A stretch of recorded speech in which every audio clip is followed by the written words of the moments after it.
everybody, it's Tony and welcome back to my channel. So today I am finally getting around to filming a how to take notes for high school video. I'm currently home, back in my hometown for a couple of days, and I'm taking advantage of that because this is where I store all of my notes from high school. You guys are in luck because despite graduating high school 3.5 years ago, I still have all of my binders because in grade 12, I wasn't sure yet what I was going to study in university, so I kept all of my notes just in case I wanted to reference them in post-secondary. Fast forward to now, I haven't, but I still have them. So before I recycle them or give them away, I definitely want to share with you a thorough overview of how I wrote notes in high school. Also, to give a little bit of context, I did take a lot of STEM classes in high school, the maths and sciences, and that's the majority of these notes here. So this video is going to be especially helpful if you are also taking biochem, physics, calculus, that kind of thing, because I really did kind of finesse, I feel like, my note-taking system for very like application-based classes like that. However, I also do have some notes here from my English class, and even if you aren't taking a lot of like math science classes, there's definitely a lot of tips and notes that you can take from this video and apply it to your other classes. Last quick note before I jump right in, I do want to say that this video is going to be about exclusively my handwritten high school notes. So if you are in post-secondary, keep an eye out because I am going to make a video about how I take notes in university. But if you are in university and you are still taking a lot of STEM heavy classes where it'd be hard to write digital notes for them, this video will still be helpful. It's just the fact that I don't take very many math and science classes anymore, so I can mostly get away with taking digital notes. And if you are in high school and you like to take digital notes, if your teacher allows you to bring in a laptop, then also keep an eye out for my university note-taking video because it could also apply to you there. So just take bits and pieces of where you think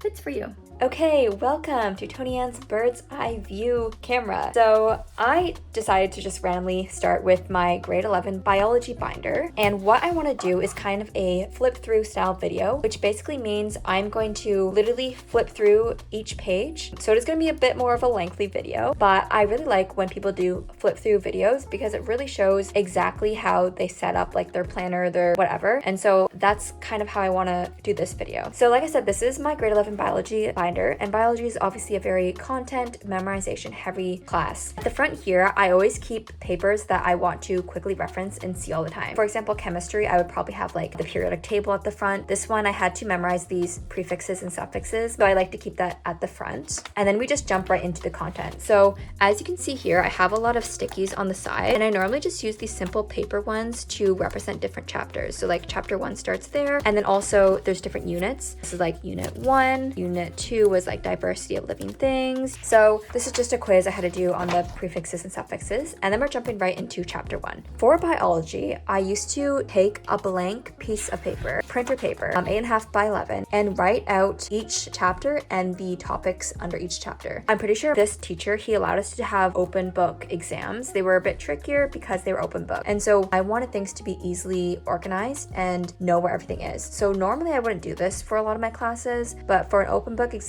you know, time is very valuable. I decided to, just highlight, like, this is chapter 1. If I saw like a term on a test, I would know what chapter to look under. And now we're jumping into the actual notes. If you are into note taking, you probably recognize this as the Cornell style of taking notes, the Cornell method. Now, I don't think I properly use the Cornell method, honestly, because I know you're supposed to put like questions or like keywords here, and then you're supposed to like cover up this stuff and test yourself. So I wrote these notes during class, and normally on the side, I would leave this side blank until after the class, and if I wanted to add things, I would use that side. So I didn't totally use the Cornell system properly, but it's what worked for me. I always like to make a pretty title. What this sheet is I used to actually print out each of these sheets. So each of my Cornell system papers you'll see, I didn't hand draw these with a ruler. Like, I like to have them printed out already. I honestly made like a Google document where I just made a line at the top, a line, and then I purposely ended it like 2 inches, 1.5 inches above the bottom, so that way I could also add like summary notes on the bottom. And then I also specifically ended this line even higher up because then I would sometimes do that lecture's summary at the bottom here. As always, a quick little intermission. If you are enjoying this video, finding it useful, helpful, please just give it a big thumbs up. It'll take like 5 seconds of your time, not even. It just helps with my videos engagement, and videos that do well, I tend to make more of. And so it's just a way for me to know that you want more academic videos, then just give it a like. And always, you can leave a comment, like a video request of things you want to see. I read those. I do take requests. Like, I want to know what you guys want to see, so let me know in the comments. Okay, back to the video. My highlighting system would always kind of change around, but for classes that weren't math, I typically did write my notes in pen, and then I just added the diagrams right in here. This is pretty self-explanatory. Like, you can pause the video and actually look at how I decided to format things if you want, but I'm just gonna kind of flip through. You'll see here I decided to actually write like the textbook number in here. It's really nice to reference that. Whenever my teacher would give us printouts, I would right away hole punch it and put it in directly after the note that was related to it. So this is my DNA note. Immediately after, put the printout. Okay, right here is just a bunch more printouts and assessments. And again, I just like to put them all together in the relevant chapter. Now this page here, you'll notice that there's like a bit of a crease. It's probably because I ran out of my printed Cornell system pages. And so when I ran out of them, I just used to fold a blank piece of paper here, and then I just acted like that was the line. Pro tip, if your teacher does provide notes to print out, print them out. Do not go into the class with the intention of handwriting everything. Doesn't make sense. It will be a waste of time. You will not be able to keep up. So these are printed out notes that my teacher probably provided us online. Now at this point in the semester, I started to print out the slideshows. My teacher did not provide these. I decided to do this at home. And so I used to do 4 or 6 slides per sheet. The reason I did this is because I realized I could not keep up with the notes in class. And so what I would do is, like, if you hit the print button on a slideshow, you can choose how many slides to put per page. I think the sweet spot for me was 6 slides per sheet, because it still gave me enough room underneath each block to write notes. So what I would do is during class, when he went through this slide, he would often write on the slides, so I would just write underneath it. Sometimes if I wrote inside the box, it just got too messy, which is why I like to write underneath them. If your teacher provides you a review sheet or review questions, either write them down on a piece of paper of the ones that you should do, or print it out. So this is review questions he gave us to practice. I printed that out, and then I put the work that I did for that review right after it. If you haven't already noticed, I do really like to use just plain printer paper. I know when I used to show people this, like my classmates, they used to be like, Tony Ann, like, how did you write so straight? Honestly, just kind of get used to it. And if you want, you can always put like paper, like a lined paper behind it, and you can kind of see through it. But it doesn't have to be perfect. I just like that there's no restrictions, because I find that lined paper, the lines are a little bit too far apart. Like, I like to write a little bit closer together. And also, like, drawing diagrams is a lot easier that way too. So the rest of this starts to get a little bit repetitive for my biology binder. Again, these are just my notes, assessments, etc. Okay, this right here is something that I really want to highlight, because it's something that I feel like most people don't do, but I highly recommend doing. And so what I would do whenever I was reviewing for a test is I would take a piece of paper for each chapter, and I would write down specific topics and points of stuff that I would personally forget. For example, this would be the topic, and then I would just write down like facts or things like concepts that for whatever reason I always couldn't remember. And so in the morning that I'd be reviewing for the test, I didn't have to look at all of my notes. I could just look at one sheet per chapter, and these are the things that I knew I personally needed to study. I also sometimes like to utilize sticky notes within my notes. So this is just the printed out slideshows, and then for each chapter I would write down the assigned questions that my teacher asked us to do. So that was one chapter notes, and then this next one, that's what that is. So using sticky notes is nice because you can take this off and like put it on the sheet of homework that you're working on. That's what's obviously nice about how temporary sticky notes are. Okay, I just came across this page that I actually wanted to highlight. And so for a class like biology, there's obviously a lot of readings, and it was hard to always stay top of them to the exact date that I was supposed to get them done by. So if I started to get behind, what I would do is I'd write the date. Obviously in high school, I had the class every single day. So I'd write the date and what we covered in that class. So I would know like what topics I need to review, the readings that I need to do, and then the homework questions I was supposed to do, I'd put them in check boxes. And this way I could have a really nice overview of everything that I need to work on, and I could just check them off as I went. I didn't realize until now, or I totally forgot, that apparently I did digitally type some of my notes. So it looks like for chapter 9, I decided to type out my notes. I always use Google Docs for everything school related, honestly. This is the format if you want to pause and look at it, including diagrams, etc. So I definitely did that not in class because I wasn't allowed to bring a laptop to class. Here is another example. And then as you can see, I just added notes in pencil on top afterwards. So chances are I typed these out before class, and then in class I would add stuff. Oh, and also for diagrams, those are really hard to do within Google Docs. So I just left like a blank here and then hand drew it with pencil, but I still labeled it in my Google document. Here is another example of why using plain printer paper is really nice. It just looks really clean having this diagram without having a bunch of lines in the background. So you know how I was just talking about how I'd make these review sheets for each chapter of things that I would personally forget? At the very end of the semester, for a lot of my classes, I would take just plain white paper and I would go through each chapter and condense everything into a few pages of the main things that I would forget. I had a lot of trouble remembering for the final exam. So my final exams are always cumulative. So this is everything that I learned throughout the semester into 5 sheets of these are the things that I really needed to remember that I always forgot. And so when I was studying for my final exam, this is the main thing that I would really need to look at, because everything else I knew I already understood the concepts, I've already kind of had in my head. So obviously this is something you would have to make for yourself.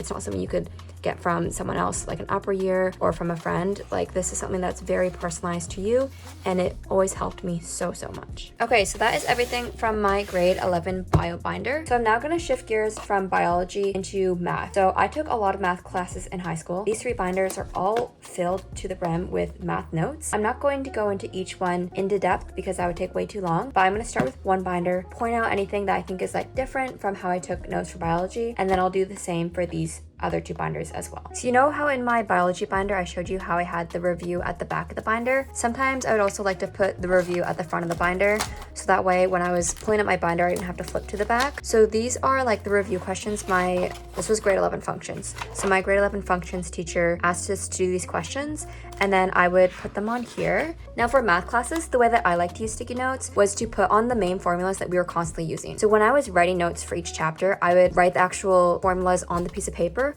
but then afterwards, when I realized there's a formula that I'm constantly using, like SOHCAHTOA, quadratic formula, vertex, I would put them on a sticky note. That way I could easily just peel it off and have it like on my homework paper, easily accessible and easily identifiable. And also, if you're taking a math course where there's a lot of graphs, like this was functions, so obviously a lot of, graphs, curves, whatever, try to get some sticky notes like these. So these are the Instagraphs. My teacher actually sold us these for like $2 a pad, but I know you can also get them online, and it just makes it so much easier when you're in class. Instead of having to always draw the access, you can just draw it directly on the sticky note. On the topic of these sticky notes, let me know if you ever want like a pencil case tour / like all of my favorite stationery products, because I very much curated what I put in my pencil case at this point. I have gone through like basically all the popular pens, Muji, Sarasa, etc. And I have all of my favorites. I'm very much passionate about stationery, so let me know. Now on to the actual note taking. As you can see, it's very similar to the way I took my notes for biology. I used the Cornell system, nothing on the side really, but make sure when you're using different color pens, choose 2 different contrasting colors. So I often like to use red and blue or red and pink, just because that way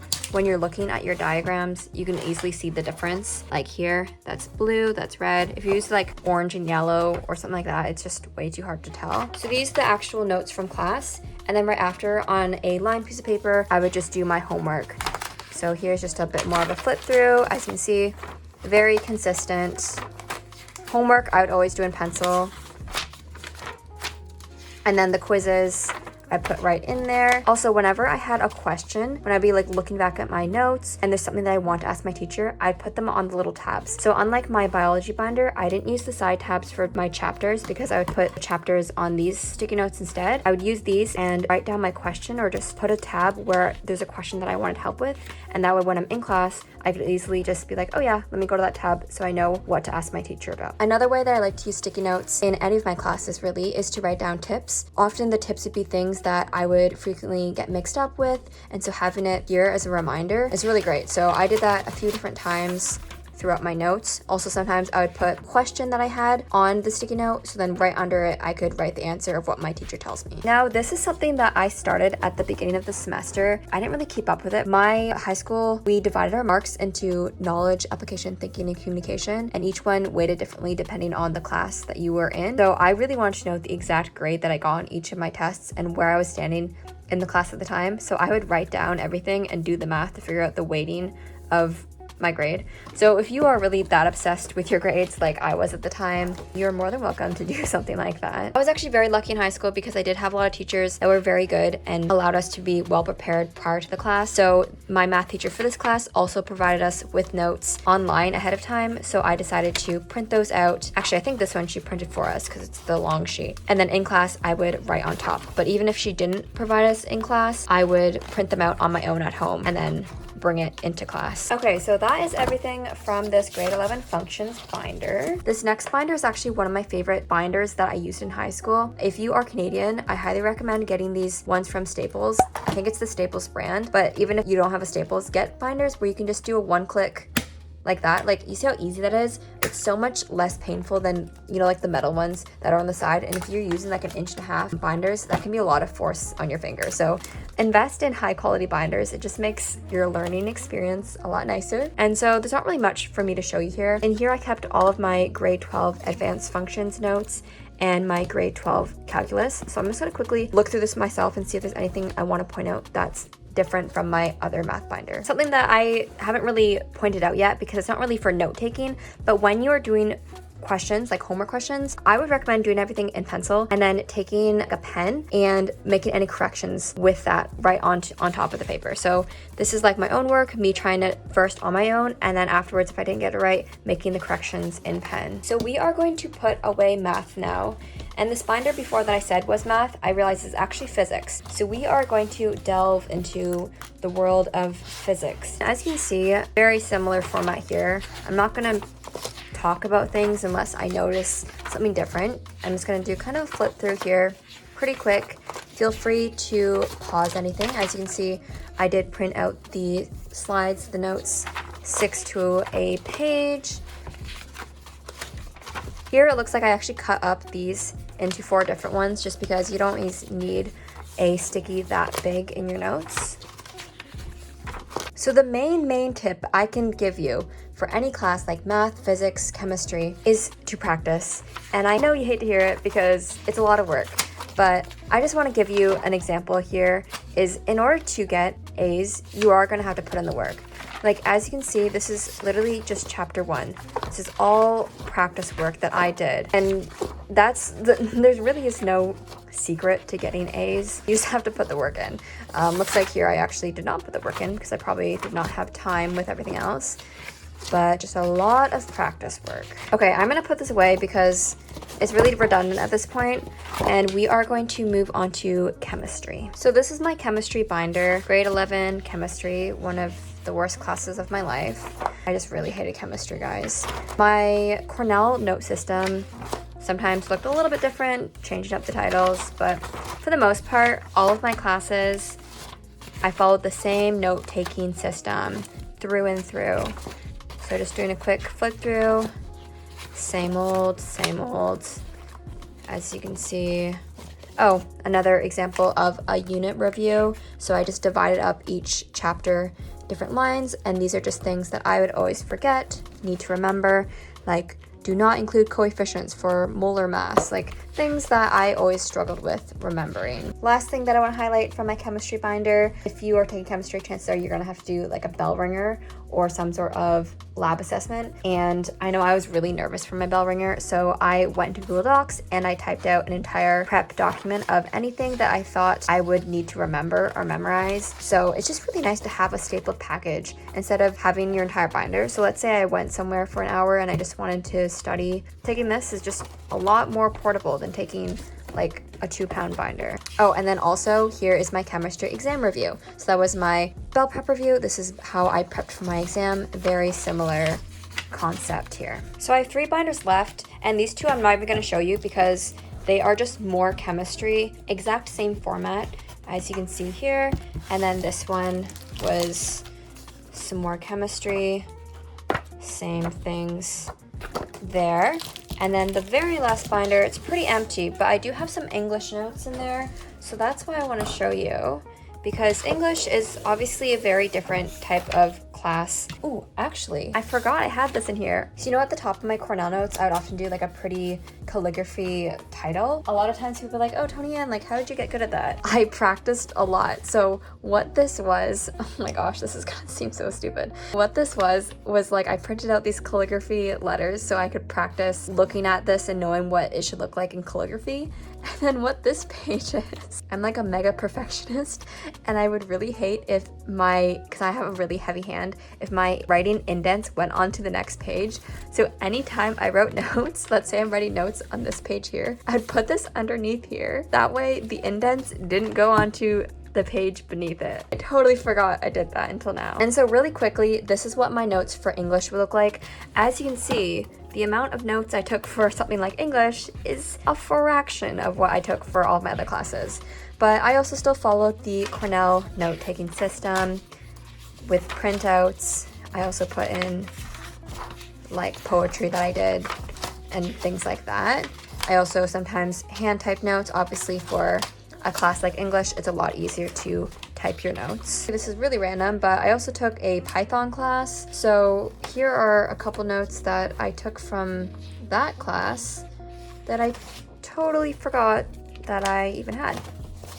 Yeah, so that's everything that is in this last binder. All right, so that about wraps up. Before I go, I want to quickly remind you all that everybody learns differently, everybody retains information differently. Just because this system worked out really well for me doesn't necessarily mean that you have to follow this system to the T. I'd say take bits and pieces of what I just mentioned and apply it to your notes accordingly. And if you're still in high school, or even if you like graduated high school and there's something that you really like to do when you take notes, leave a comment down below, let other people know. I love seeing everybody sharing tips in all of my like academic related videos. Thank you so much again for watching. Please give it a big thumbs up, subscribe, hit the bell button, and I'll see you in the next one.